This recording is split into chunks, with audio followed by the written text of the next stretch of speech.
5 seconds to go.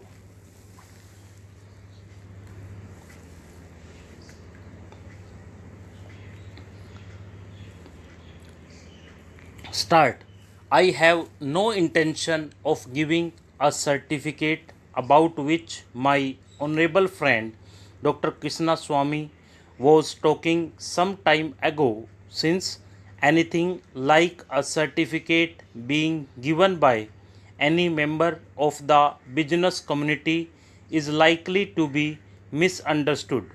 But the fact remains that impartial observers both here and abroad have testified to the soundness and stability of our finances, which have successfully withstood severe stresses and strains of the changing economic factors, both national and international, and for this the fullest possible credit is due to the wise handling of the situation by our present finance minister. There have been criticisms on both sides. Some have described the budget as pro big business, as something which has brought about a boom in the stock exchange, and as something which has brought about satisfaction in the business circles.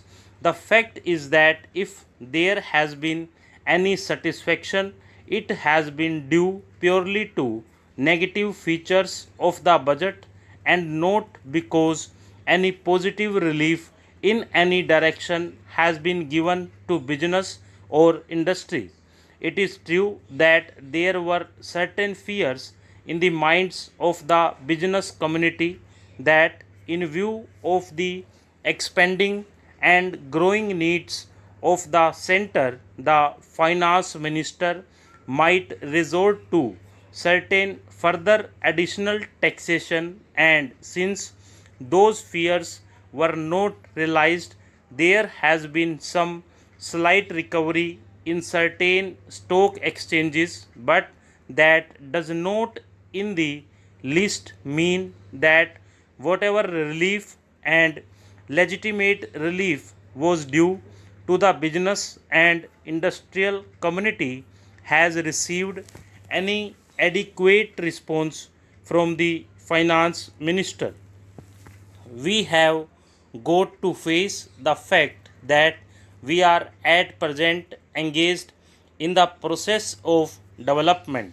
People who talk about UK and USA conveniently forget that these are the most highly industrialized countries in the world, and our taxation system, so long as we are engaged in expanding and building our economy, must be adjusted and linked with the requirements of the expanding economy, and should not be compared with the high taxation levels that may be prevalent in UK and USA. Friends have talked about unemployment, but whether the raising of the direct taxation levels will in any way mitigate unemployment is a question that should be considered. If the finance minister gives substantial relief in direct taxation, I think that might lead to an acceleration in the pace of development. So, it has to be considered whether it is relief in taxation which will lead to a reduction of unemployment, or whether it is raising of taxation to the utmost levels which will dry up the resources and channels of capital formation, and thereby not only retard all further development but might also throw the functioning of present industries out of gear. So, my submission is that when the Taxation Inquiry Committee has been appointed, it is only logical to expect that no substantial changes in the taxation structure will be made until the findings of that expert committee are known, until we know the incidence of taxation in the various sectors of our economy. Now, coming to the question of deficit financing, I am afraid that my esteemed friend's attitude was somewhat different from the line of opinion in the business and industrial community.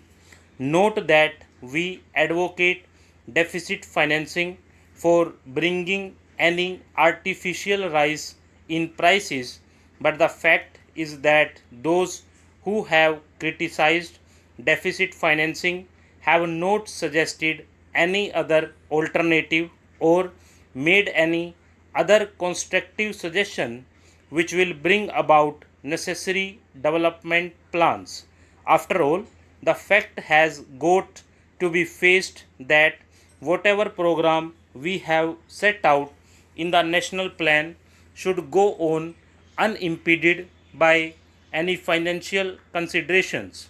An assurance has been given by the finance minister that so far as financial resources are concerned, he will ensure that the 5-year plan will not in any way be retarded.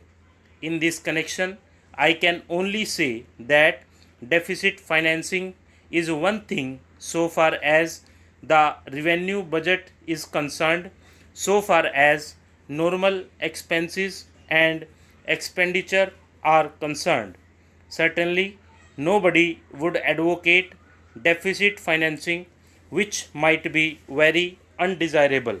But when it is a question of doing something abnormal, of investing something in productive channels, then certainly some risk has got to be taken, and I think the finance minister has been fully cautious in taking whatever measures he has so far. We know the measures that the government took for contracting money supply about the end of 1950 and certain other measures adopted which brought about a slump. Also, from time to time, the finance minister did not hesitate to mop up the surplus, which, as the records would show, has been about rupees 300 crores during the past 4 or 5 years. Stop.